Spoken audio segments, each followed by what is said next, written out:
Bismillahir Rahmanir Rahim. In the name of Allah, the most compassionate, the most merciful. Dear brothers and sisters in Islam, Salamun Alaikum.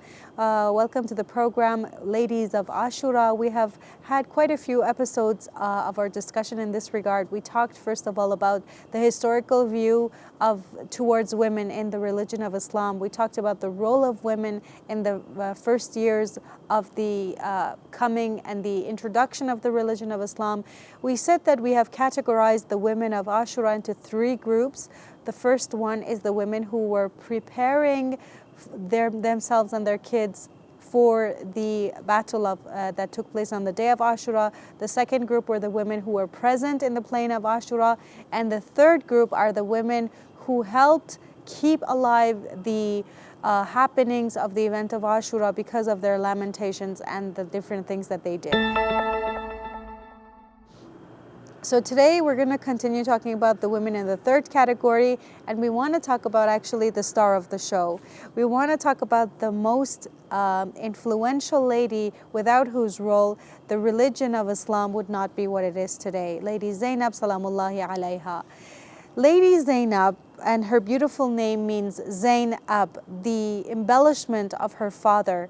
She loved Imam Hussein alayhi salam so much that from the years that they were little children, she would cry whenever she was separated from her brother. She was present on the day of Ashura, and she accompanied the group of the people who were accompanying Imam Hussein alayhi salam. And this Lady is why Zainab has a lot of features or a lot of qualities. She's not a unilateral personality.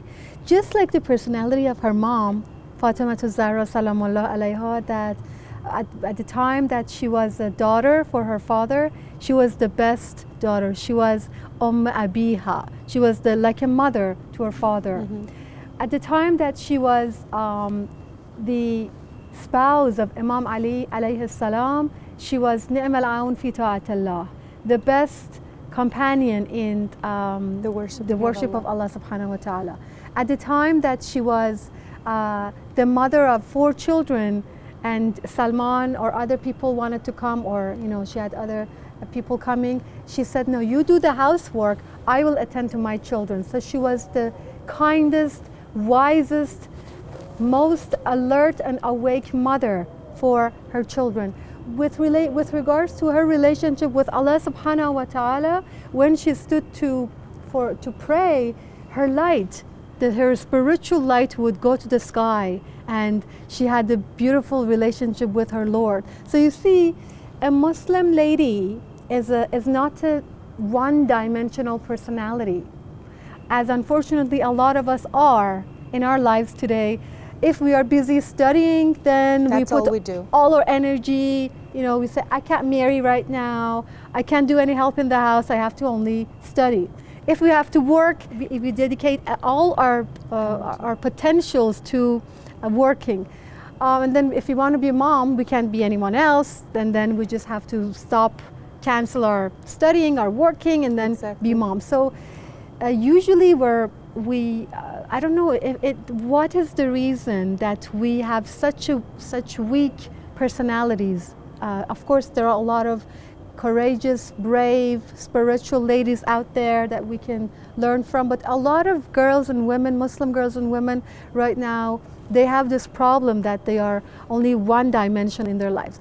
But again, Lady Zainab Salamullah alayha, the beautiful thing about her was that she was also multidimensional, like her dear mother.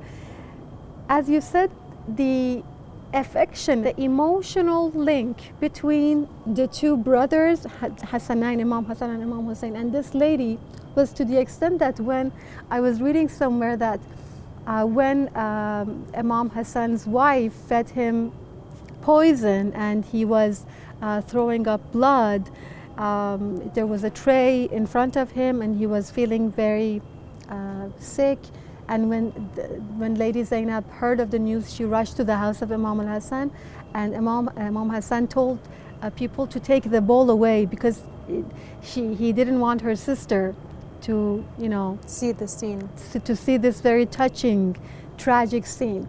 or in the event of Karbala, you see that we have the Tall Zainabiyya, the hill, the Zainabiyya hill, where then this noble lady would go from time to, she would come out from the tent, she would go there because from there she could see the war field, and she was witnessing the scene at every second of that tragic scene. She was there by the side of her beloved brother.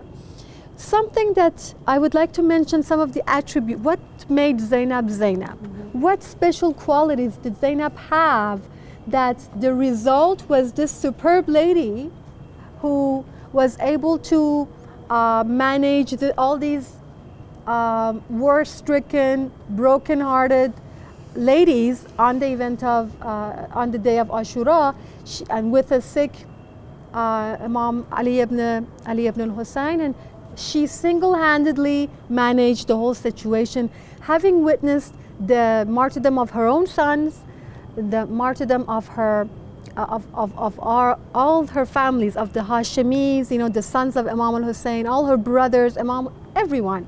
And she was able to manage this whole big event.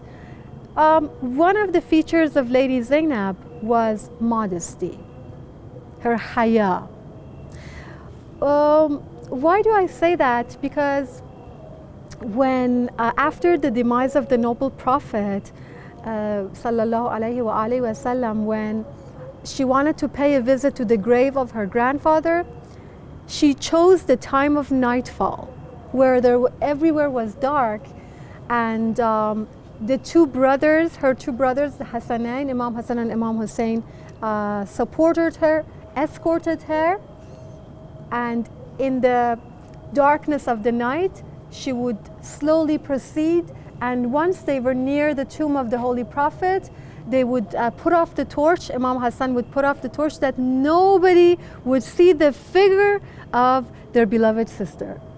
That's amazing. And if you put this beside the sermon of Lady Zainab, of, you know, what happened after the event of Ashura, you know, what they brutally did to the Ahlul Bayt, the family of the Ahlul Bayt. That they exposed them, they put them on camels, and actually I was reading somewhere that Lady Zainab tells the commander that when you're taking us, at least take the heads that are on the spikes, take the heads forward, so when people come, they look at the heads first and they are distracted from us. But they didn't do that, they did the exact opposite. And one of the points that Lady Zainab Salamullahi alaiha raises in the court of Yazid is that she says, do you do the same? Are you happy with what you did, that you even hide your slaves and your servants, but you are exposing the women of the family of the Prophet sallallahu alaihi wasallam? So it was actually a pain for her, was a kind of torture for her to be exposed. Yeah. She had full covering, but her face and her figure may have been showing.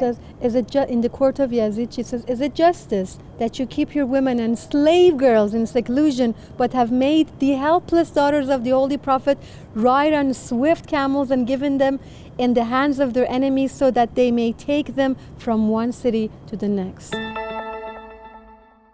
I really hope that you enjoyed listening to these series of discussions. Our effort is that we are able to familiarize you with the women who are less known in the event of Ashura.